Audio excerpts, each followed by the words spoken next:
What do workers gain from their toil? I have seen the burden God has laid on the human race. He has made everything beautiful in its time. He has also set eternity in the human heart. Yet no one can fathom what God has done from beginning to end. You may be seated.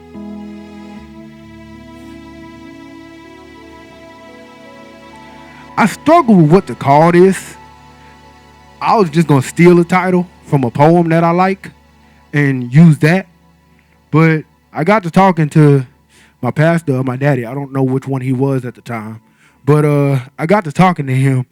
And, we went over it. And he was like, well, he later on, we talked about it. He was like, well, yeah, that title works. You can use that. And later on, he sent me a text message. So the title that I was going to steal is What Happens to a Dream Deferred. The title he gave me, which was even better, was Deferred and Not Denied. So y'all can pick which one y'all want. I already picked my favorite. So, but yeah, and it's funny, but I still see What Happens to a Dream Deferred.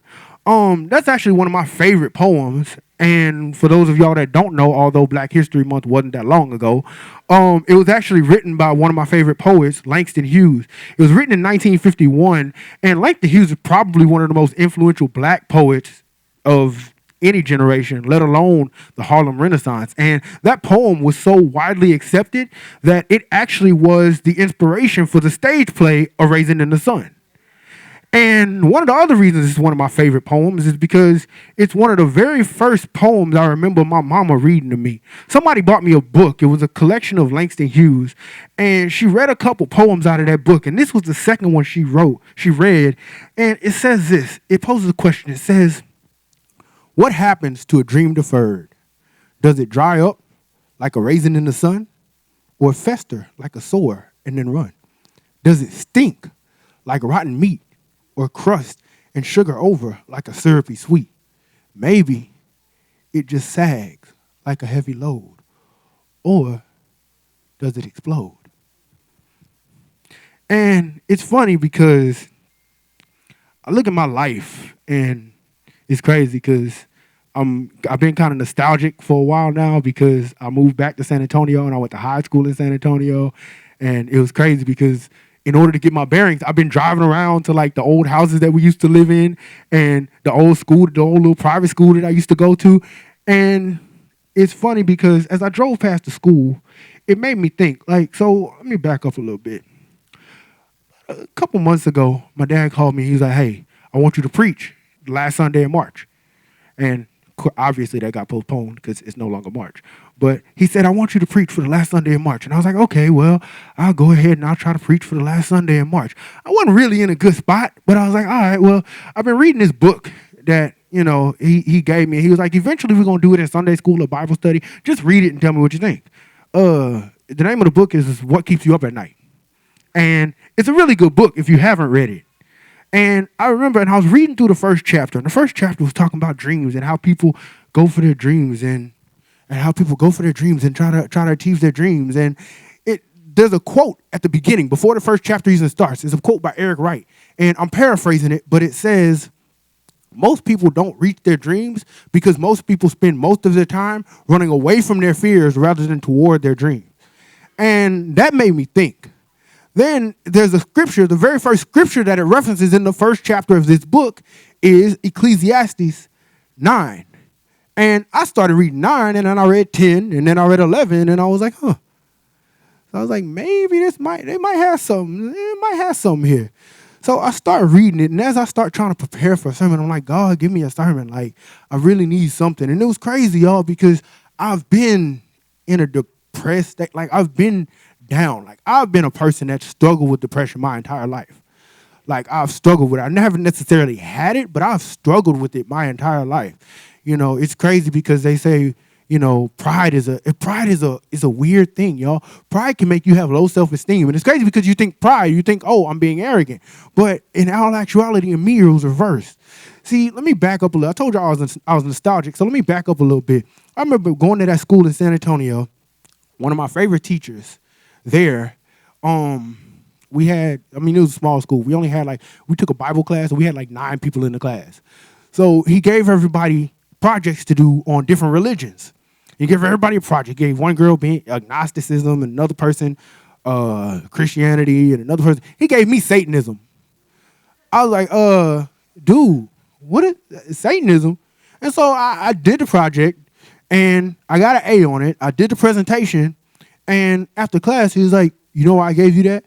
I said, yeah, because I got the lowest grade in your class. Like, you gave me the hardest assignment. I know why you gave it to me. He's like, nah, it don't have nothing to do with that.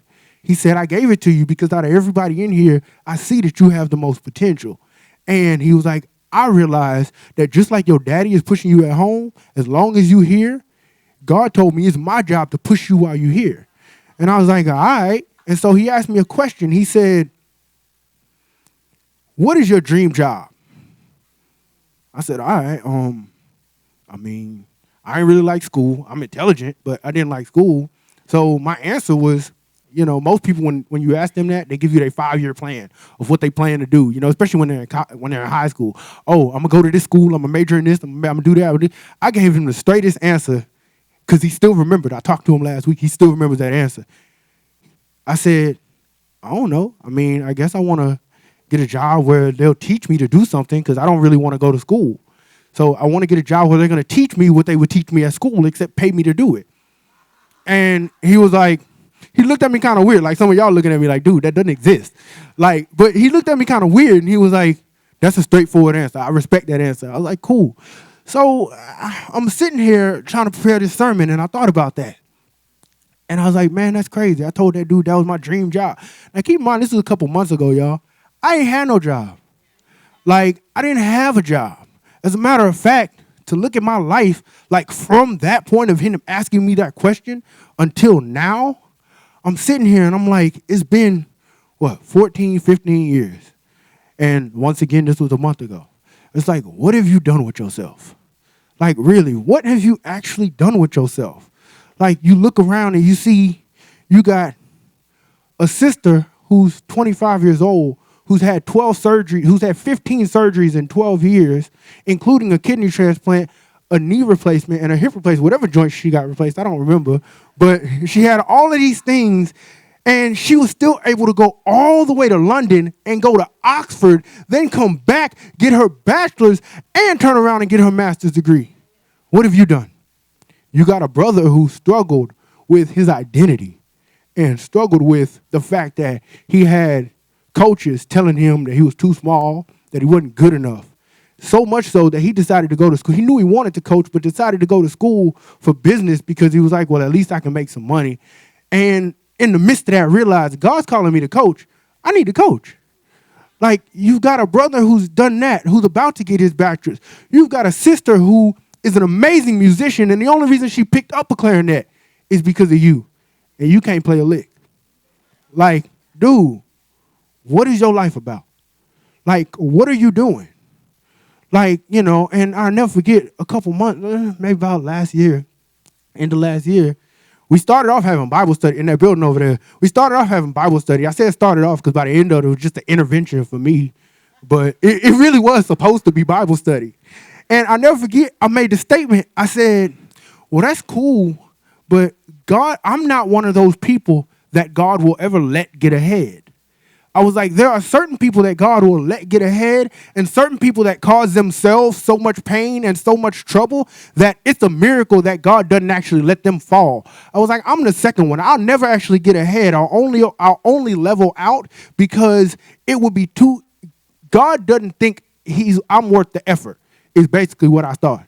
Because I was like, if I mess up so much, why on earth would he actually let me get ahead? You just gonna mess it up? Early March, end of February, I'm sitting here, I'm contemplating this, and I'm like, dude, you haven't done anything. Everybody tells you, oh, well, you're not doing enough with God. You're not doing enough for God. You're not doing enough this. You're not doing, you know how especially when you're looking for a job and you ain't had a job in a while. Y'all, in the last 12 months, I've worked 2. I've worked 2 out of the last 12 months. You know, I just got married. Like, I'm sitting here and I'm yelling at God like, dude, you know we need the money. You know we need the money. Can I at least get a job at McDonald's? Let me go somewhere. Like, for real, I'm just sitting here and I'm like, God, what's the point? Like, I literally felt like the beginning of this, verse 9, where it says, what do workers gain from their toil? Y'all, I felt like I was putting so much effort and so much work into not getting anything out of it. Y'all, I felt like a raisin in the sun. Like, y'all know raisins are actually grapes, right? And the only reason a raisin is because they take a grape and they dry it out, and then it becomes a raisin. People love grapes. I've sat and almost ate a whole bag of grapes myself. Like, you love grapes. I ain't never seen nobody even finish that little bitty box of raisins they give you. Like, a couple people. But out of almost 100 people in here, it's maybe like 7 of them that actually finished. But the whole thing is, like, I was. Anybody ever been a grape and you know you're a grape, but you spent so much of your time and your energy and your effort that you feel like there's nothing else, so you feel like a raisin? Like, you don't feel as good. You don't feel as appeasing to the eye. You don't even feel like what you have inside of you is good enough. Like, you know what you used to be, or at least what you think you used to be, but at the same time, you're like, I don't feel like that anymore. I'm just a raisin in the sun. Y'all, the thing is, we can't get discouraged by our pain. See, they say Solomon wrote this, and it would make sense, but they don't actually know who wrote it. But the thing is, they're sitting here and they're looking and they're like, wow, this is a horrible thing. Like, how could he be so depressed? How could he be going through that? Y'all, the first 8 verses talk about there being a time for everything, a time to be born and a time to die, a time to kill and a time to heal, time to tear down, a time to build up, a time to weep, a time to laugh, time to mourn and a time to dance, a time to scatter stones and a time to gather them, a time to embrace, a time to refrain from embracing, a time to search, a time to give up, a time to keep, a time to throw away, a time to tear and a time to mend, a time to be silent and a time to speak, a time to love and a time to hate, a time for war and a time for peace. So if there's a time for everything, why in the world am I putting all this effort forth and not getting anything out of it? Like, God, tell me that, dude. Like, really, tell me that. Why am I putting forth all this effort and not getting anything out of it? So I'm sitting here and I'm like, man, I don't get it. Like, God, they say you provide for people. We've needed you to provide, and that's not necessarily how I thought I need you to provide me a job, not provide us credit cards to get us in more debt. Like, that's not the kind of provision that I need. Like, you supposed to be giving me what I need, you're not doing it. Like, anybody ever want to charge God with neglect? Like, anybody ever, I'm being real, anybody ever been mad at God? Like, you so mad because you like, dude, I need you to provide for me. You not doing it. And then they tell me, oh, just keep working for him. Just keep doing things for the Lord. Maybe you're not reading enough. Maybe you're not praying enough. Maybe I am. You don't know. You don't go home with me. Like, I mean,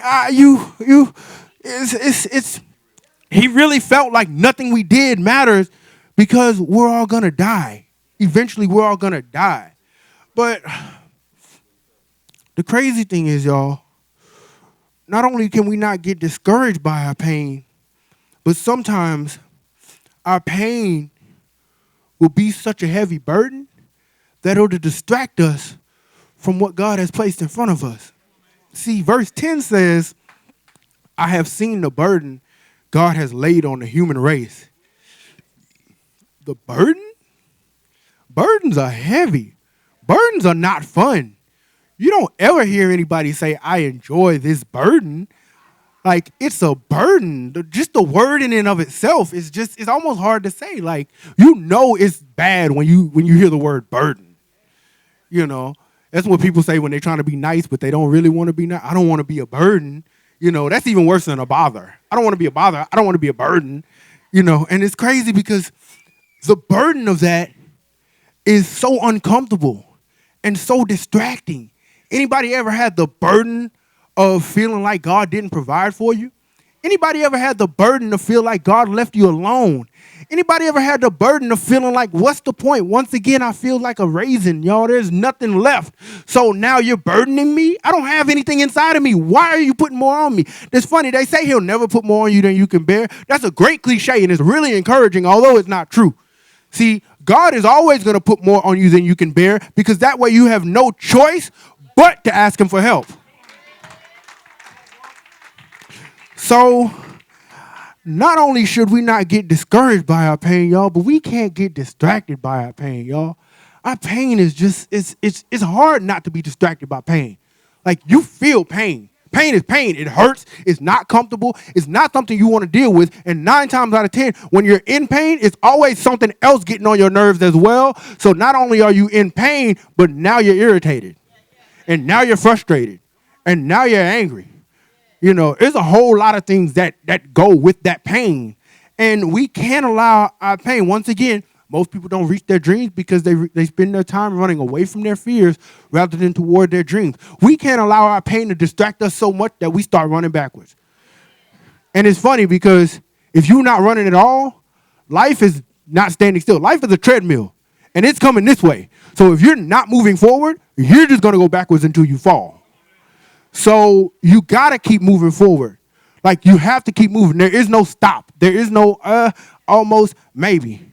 So I'm sitting here, and once again, I'm thinking about my life, and I'm like, man, you got all of this. Like, what do you have to show for it? And verse 11 says, he has made everything beautiful in its time. Okay, that's great. Like, what does that mean? You know, and it's funny because if something is beautiful in its time, that means before it's time to be beautiful, it was ugly. Y'all remember the story of the ugly duckling? Where the duck, it was a little baby duck, and he was like gray, and all the rest of the ducks was yellow. And then he turned around and yellow, and all the rest of the ducks was yellow. And then he turned around and he grew up, and he ended up being a swan, and they were just regular ducks. Like, he was ugly his entire life, and now he's a swan, and they regular ducks. So it's like, you know what? If that's the case, y'all, I can't be disgusted by the fact that I'm not where I think I should be. I can't be disgusted by my pain. See, y'all, it's something. Oh, wait, hold on. Does it dry up like a raisin in the sun or fester like a sore and then run? Does it stink like rotten meat? Y'all, anybody ever smelled rotten meat? It is a disgusting smell. And it's funny because when you feel like your dream has been denied, you really start to and you like every now and then you just can't help it. Like, it's overwhelming when you forget to call for help. So then you become discouraged. Not only are you discouraged, but then you feel the pain. So now you feel the pain and you're no longer focusing on the dream. Now you're focusing on the fear of, what if I fail at what I'm already doing and I'm not even worried about my dream yet? Like, what if I fail at the little bit of stuff I'm doing now? So now you're distracted, and then once you're discouraged and distracted, y'all, you start to be a little bit disgusting. Like, I know for me, there was a time where, like, I ain't like nobody. And y'all know me, I love people. I'm always bouncing around. But there was a time where I was just like, man, I don't really feel like being bothered with nobody. Like, let somebody say the wrong thing to me, I'm clapping at them. Like, let's go. Like, real talk. Like, I was waiting because I was angry all the time. Like, my attitude started to stink. My mindset started to stink. Honestly, I probably started to stink. Like, you know what I'm saying? Like, I mean, because I felt so ugly. Because I was like, man, once again, I'm looking and I'm like, I'm 28 years old. I've watched all 3 of my siblings be amazing people. And you the oldest, and you like the first pancake. You was just a mistake. Like I watched them all, and I'm like, man, what is that? Like, why are you not, why? And I'm asking God, I'm like, dude, why can't I not get something? So I was like, all right, well, you know what? Let me quit crying about it. Let me quit crying about it. So I got back on, I had been applying for jobs, but I got back on applying for jobs, man. I started applying for jobs everywhere. I was like, if God ain't gonna help me, I'm gonna help myself. So I started applying for jobs everywhere. I applied for a job here. I applied for jobs in San Antonio. I applied for jobs in Florida. I applied for another job in Nebraska. I applied for a job in Colorado. I applied for a job in Sydney, Australia. I applied for a job in Liechtenstein. I don't even know if that's a real country. Like, I don't even know if that's a real place. But I applied for a job out there. So I was like, all right, cool. I'm applying for jobs, and nothing came up. And I just randomly, so I'm on my phone one day, and I'm just applying for jobs. I'm hitting the little apply button. and I saw a help desk. And it's funny, the whole time, like my dad, not really the whole time, but every now and then when I get discouraged, my dad would be like, well, I can call, I can make a phone. No, I don't want all that. Like, I want to get a job. Like, I don't want you to get me a job. I want to get a job. And so I was like, man, I'm looking for a job. I'm trying to find. Nothing happened. I'm sitting here, and a couple years ago, maybe about 5, 6 years ago, when I was looking for a job, he was like, he said, man, why don't you apply? He was like, man, there's a spot. I know some guys in San Antonio, and they looking for a programmer. They might be able to help, or they might be able to help you out. You might be able to get a little something. And we talked about it a little bit. It didn't work. Like, okay, cool, whatever. So he said it again, man. The people, they might be looking for. I was like, nah, man. Like, I don't really, I don't know programming. I don't know programming at all. Like, I'm a technical guy. I don't do programming. I fix what's already built, and it just so happens to break. Like, that's what I do. And so I'm applying for jobs, and I'm applying and applying and applying. And I got on the phone with my dad a little while later, and I went, what's the name of that company you said?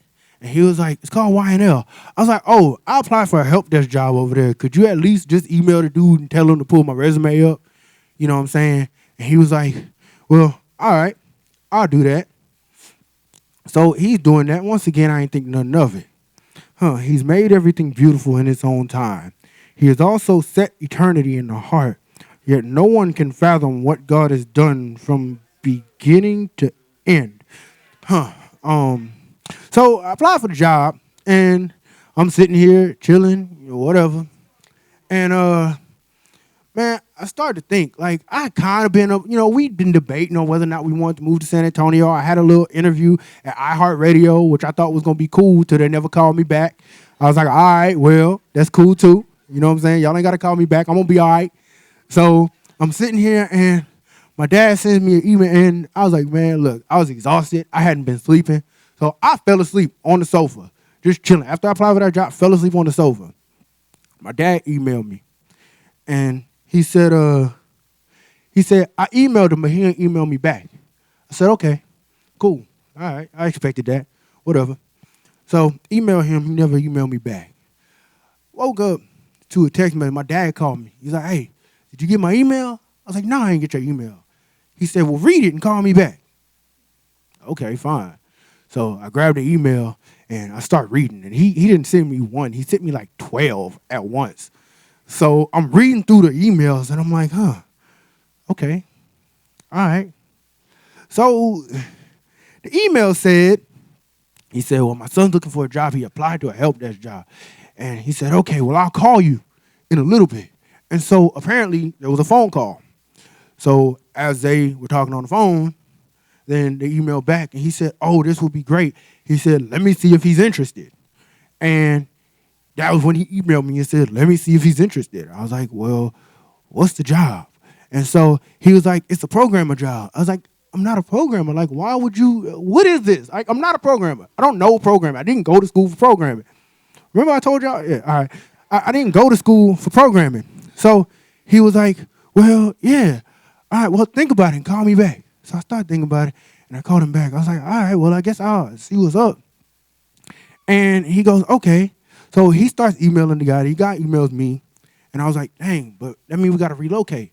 If we got to relocate, that means we got to spend all this extra money and do all of this. And I was like, man, it might not even be worth it. Like, it might be the whole Nebraska. Y'all remember me going to Nebraska for like 3 months and coming back? Y'all remember that? Yeah, it might be the whole Nebraska thing all over again. Like, I don't really want to do that. I don't really want to set myself up for failure like that. And I was like, all right, well, let me see what's up.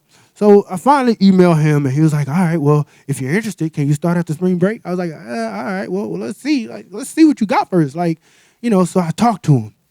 He's like, yeah, did dad tell you? I was like, he told me some of the details. This and that. He's like, okay, so what we want to do, basically, is we got this program that we started, and he was like, where we take guys who are really intelligent, and some of them are just out of school. He's like, really, we've only done it for one person. But he was like, I told your dad, since help desk was such a dead end, maybe you could do it. He's like, what we do is we take them and we teach them programming. And then, don't shout now, it's not time. We take them and we teach them programming. And when we teach them programming, then after that, we put them on a project. Or they can take the information that they've learned and go somewhere else. So what I say my dream job was again? Oh, to go somewhere and work so that they train me and I can take that knowledge and go somewhere else. And that's what he's giving me. And he's like, now I know you said you got to relocate, right? I said, yeah. He was like, well, all right, how about this? How about we give you and your wife a relocation allowance, and that way you guys can relocate and y'all can relocate as smoothly as possible. I was like, really? He said, yeah, man. He's like, so can you start after spring break? I was like, dude, I can start yesterday. Like, I can start yesterday. But it's funny because I was discouraged by my pain. Then I was distracted by my pain and not focusing on what God wanted me to focus on. Then I was so upset with myself for being distracted, I began to get disgusted by my pain. What I didn't realize was that through all of that, I was being developed by my pain. Y'all remember old Polaroid pictures? It's funny because they're coming back now. Y'all remember the old Polaroid cameras, the one with the little thing, and you hit the button and the thing popped up, and then you took the picture, and then it came out and it was all white, and you had to shake it. And you had to shake it just to, and blow on it a little bit, and then you see the picture develop.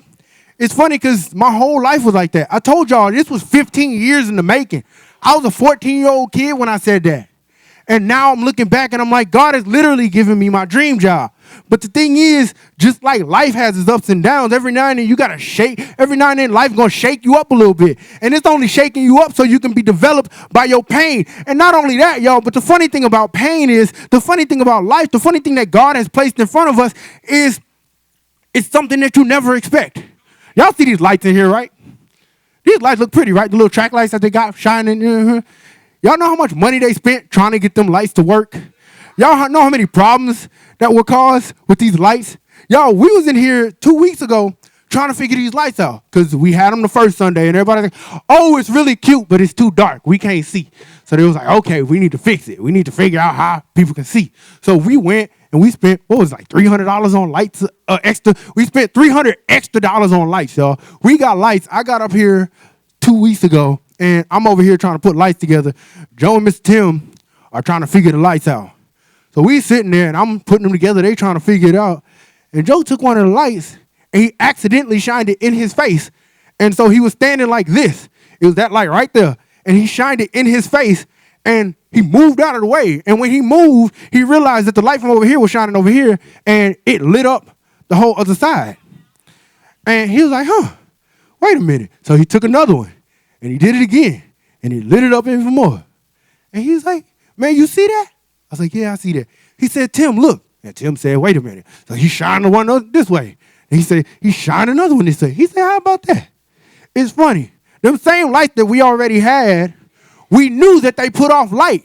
We just didn't know how much until the perspective changed. See, there's something about when you get a change in perspective. There's something about being like, you know what? God, I know what you're doing and I know what you can do. And I may not necessarily all the way believe that you're going to do it for me, but I'll believe a little bit. And it's funny because they say if you have faith the size of a mustard seed, you can tell a mountain to move and he'll move it. But the funny thing about that is, y'all, it's crazy because that light that gave off, it was so much that we didn't realize what it had. Remember I said, well, to dry up like a raisin in the sun, or fester like a sore and then run. Does it stink like rotten meat or crust over in sugar like a syrupy sweet? Maybe it just sags like a heavy load. Or does it explode? See, it's funny. I got my dream job, y'all, right? And I've been looking for a job. And Larry been looking for a job. And Fred been looking for a job. And Kim been looking for a job. And I know a couple other people that's been looking for jobs. See, I got my job. And it's funny because it really is like an explosion. See, Jeremiah said it's like fire shut up in my bones. See, and one thing about an explosion, y'all, hold on, let me finish. One thing about an explosion is it gives off light. So if I am the light of the world, and I should let my light so shine before men that they may see his glory and glorify my Father which is in heaven, that means once I get it, I have to let it explode. And you can't contain an explosion. So I got my job, and I was like, man, if I got a job, that means anybody could get a job. That means I'm praying for Fred. I'm praying for Kim. I'm praying for Larry. I'm praying for people who are dealing with sickness. I'm praying for people who need money. I'm just praying at this point because it's an explosion, and I can't contain it, y'all. See, I thought my dream was denied. In all actuality, it was deferred, and it was only deferred because he has made everything beautiful in its time, which means it just wasn't time yet. Quit crying about it. Quit being impatient. Just let him work and you get out the way. I promise you he'll meet you there.